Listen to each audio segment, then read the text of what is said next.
George Armstrong Custer was a United States Army officer and cavalry commander in the American Civil War and the American Indian Wars. Raised in Michigan and Ohio, Custer was admitted to West Point in 1858, where he graduated last in his class. With the outbreak of the Civil War, Custer was called to serve with the Union Army. Custer developed a strong reputation during the Civil War. He fought in the first major engagement, the First Battle of Bull Run. His association with several important officers helped his career, as did his success as a highly effective cavalry commander. Custer was eventually promoted to the temporary rank of Major General and promoted Major General of Volunteers. At the conclusion of the Appomattox Campaign, in which he and his troops played a decisive role, Custer was present at General Robert E. Lee's surrender. After the Civil War, Custer was dispatched to the West to fight in the American Indian Wars and appointed lieutenant colonel of the U.S. 7th Cavalry Regiment, where he and all his men were killed at the Battle of the Little Bighorn in 1876, fighting against a coalition of Native American tribes.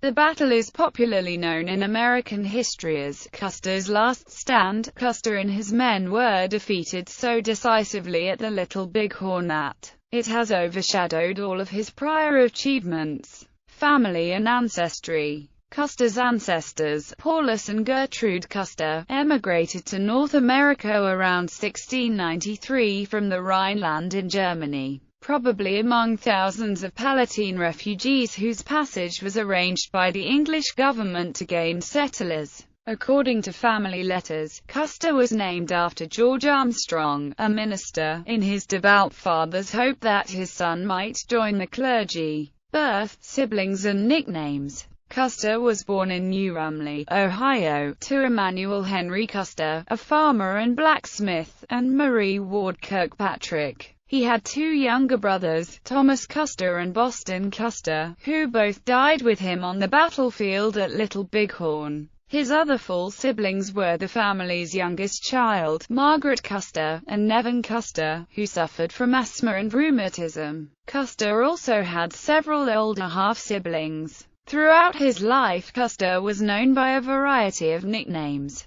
He was called Orty and Armstrong. During the Civil War, Custer was frequently termed the Boy General in the press, reflecting his promotion to brigadier general at the age of 23. During his years on the Great Plains in the American Indian Wars, his troopers often referred to him with grudging admiration as "iron butt" and "hard ass" for his physical stamina in the saddle and his strict discipline, as well as with the more derisive ringlets for his vanity about his appearance in general and his long, curling blonde hair in particular. Early life. Custer spent much of his boyhood living with his half-sister and brother-in-law in Monroe, Michigan, where he attended school. Before entering the United States Military Academy, Custer attended the McNeely Normal School, later known as Hopedale Normal College, in Hopedale, Ohio. While attending Hopedale, Custer, together with classmate William Enos Emery, was known to have carried coal to help pay for their room and board.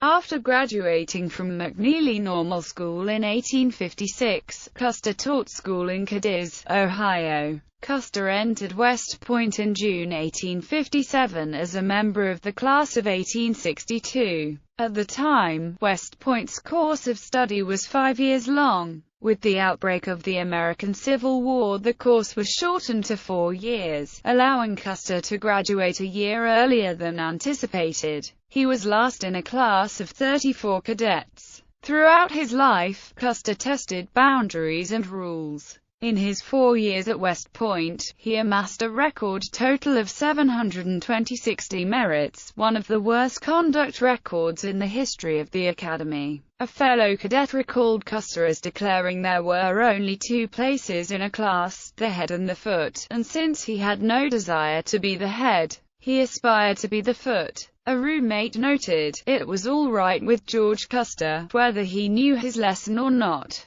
He simply did not allow it to trouble him, under ordinary national conditions." Custer's low-class rank would represent a ticket to an obscure posting, but Custer had the ironic fortune to graduate as the Civil War broke out. During his rocky tenure at the Academy, Custer came close to expulsion in each of his 3 years, due to excessive demerits. Many of these were awarded for pulling pranks on fellow cadets. Civil War. McClellan and Pleasanton. Custer was commissioned a second lieutenant in the 2nd U.S. Cavalry and immediately joined his regiment at the First Battle of Bull Run, where Army Commander Winfield Scott detailed him to carry messages to Major General Irvin McDowell. After the battle, he was assigned to the 5th U.S. Cavalry, with which he served through the early days of the Peninsula Campaign in 1862. It was as a staff officer for Major General George B. McClellan that Custer was promoted to the rank of captain. On May 24, 1862, during the pursuit of Confederate General Joseph E. Johnston up the peninsula, when General Barnard and his staff were reconnoitering a potential crossing point on the Chickahominy River, they stopped, and Custer overheard his commander mutter to himself, "I wish I knew how deep it is." Custer dashed forward on his horse out to the middle of the river and turned to the astonished officers of the staff, and shouted triumphantly, "That's how deep it is, Mr. General." Custer then was allowed to lead an attack with 4 companies of the 4th Michigan Infantry across the Chickahominy River above New Bridge. The attack was successful, resulting in the capture of 50 Confederate soldiers and the seizing of the first Confederate battle flag of the war. Major General McClellan, commander of the Army of the Potomac, termed it a very gallant affair, congratulated Custer personally, and brought him onto his staff as an aide-de-camp with the temporary rank of captain. In this role, Custer began his lifelong pursuit of publicity. When McClellan was relieved of command in November 1862, Custer reverted to the rank of first lieutenant. Custer fell into the orbit of Major General Alfred Pleasanton, who was commanding a cavalry division. The general was Custer's introduction to the world of extravagant uniforms and political maneuvering, and the young lieutenant became his protégé, serving on Pleasanton's staff while continuing his assignment with his regiment. Custer was quoted as saying that, "No father could love his son more than General Pleasanton loves me." After the Battle of Chancellorsville, Pleasanton became the commander of the Cavalry Corps of the Army of the Potomac, and his first assignment was to locate the army of Robert E. Lee, moving north through the Shenandoah Valley in the beginning of the Gettysburg Campaign. In his first command, Custer affected a showy, personalized uniform style that alienated his men, but he won them over with his readiness to lead attacks from the front. His men began to adopt elements of his uniform, especially the red neckerchief. Custer distinguished himself by fearless, aggressive actions in some of the numerous cavalry engagements that started off the campaign, including Brandy Station and Aldie Brigade Command and Gettysburg on June 28, 1863, 3 days prior to the Battle of Gettysburg. General Pleasanton promoted Custer from captain to brigadier general of volunteers. Despite having no direct command experience, he became one of the youngest generals in the Union Army at age 23. 2 other captains, a Wesley Merritt and Elon J. Farnsworth, were promoted along with Custer, although they did have command experience. Custer lost no time in implanting his aggressive character on his brigade, part of the division of Brigadier General Judson Kilpatrick. He fought against the Confederate cavalry of Major General J.E.B. Stuart at Hanover and Hunterstown, on the way to the main event at Gettysburg. Custer's style of battle was often claimed to be reckless or foolhardy, but military planning was always the basis of every Custer dash. As Marguerite Merrington explains in the Custer Story in Letters, George Custer meticulously scouted every battlefield, gauged the enemy's weak points and strengths, ascertained the best line of attack, and only after he was satisfied was the Custer dash, with a Michigan yell focused with complete surprise on the enemy and routing them every time. One of his greatest attributes during the Civil War was what Custer wrote of as luck, and he needed it to survive some of these charges. Custer established a reputation as an aggressive cavalry brigade commander willing to take personal risks by leading his Michigan brigade into battle, such as the mounted charges at Hunterstown and East Cavalry Field at the Battle of Gettysburg. At Hunterstown, in an ill-considered charge ordered by Kilpatrick against the brigade of Wade Hampton, Custer fell from his wounded horse directly before the enemy and became the target of numerous enemy rifles. He was rescued by Private Norval Francis Churchill of the 1st Michigan Cavalry, who galloped up, shot Custer's nearest assailant, and allowed Custer to mount behind him for a dash to safety. One of Custer's finest hours in the Civil War occurred just east of Gettysburg on July 3, 1863. In conjunction with Pickett's charge to the west, Robert E. Lee had dispatched Stuart's cavalry on a mission into the rear of the Union Army. Custer encountered the Union Cavalry Division of Brigadier General David McMurtry Gregg directly in the path of Stuart's horsemen. He convinced Gregg to allow him to stay and fight, while his own division was stationed to the south out of the action. At East Cavalry Field, hours of charges and hand-to-hand combat ensued.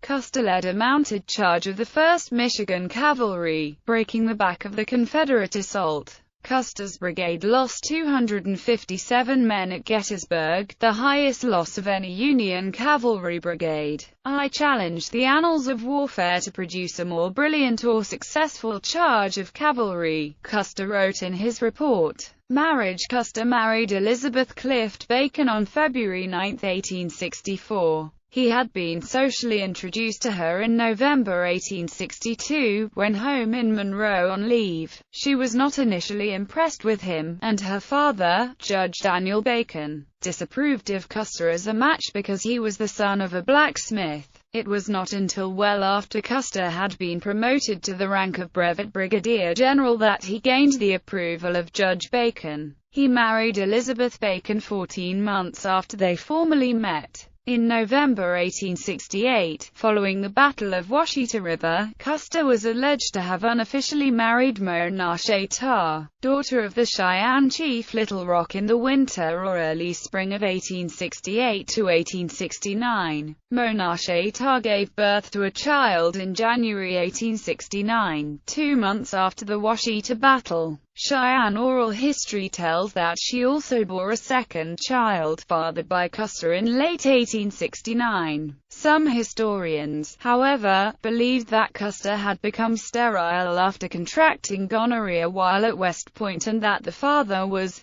in actuality, his brother Thomas. A descendant of the second child, who goes by the name Gail Custer, wrote a book about the affair, The Valley and Appomattox, in 1864, with the Cavalry Corps of the Army of the Potomac reorganized under the command of Major General Philip Sheridan. Custer led his Wolverines to the Shenandoah Valley, where by the year's end they defeated the army of Confederate Lieutenant General Jubilee. Early in the Valley campaigns of 1864, during May and June, Sheridan and Custer took part in cavalry actions supporting the Overland Campaign, including the Battle of the Wilderness and the Battle of Yellow Tavern. In the largest all-cavalry engagement of the war, the Battle of Trevilian Station, in which Sheridan sought to destroy the Virginia Central Railroad and the Confederates' western resupply route, Custer captured Hampton's divisional train, but was then cut off and suffered heavy losses before being relieved. When Lieutenant General Early was then ordered to move down the Shenandoah Valley and threaten Washington, D.C., Custer's division was again dispatched under Sheridan. In the Valley campaigns of 1864, they pursued the Confederates at the Third Battle of Winchester and effectively destroyed Early's army during Sheridan's counterattack at Cedar. Creek. Sheridan and Custer, having defeated Early, returned to the main Union Army lines at the Siege of Petersburg, where they spent the winter. In April 1865 the Confederate lines finally broke, and Robert E. Lee began his retreat to Appomattox Courthouse, pursued by the Union cavalry.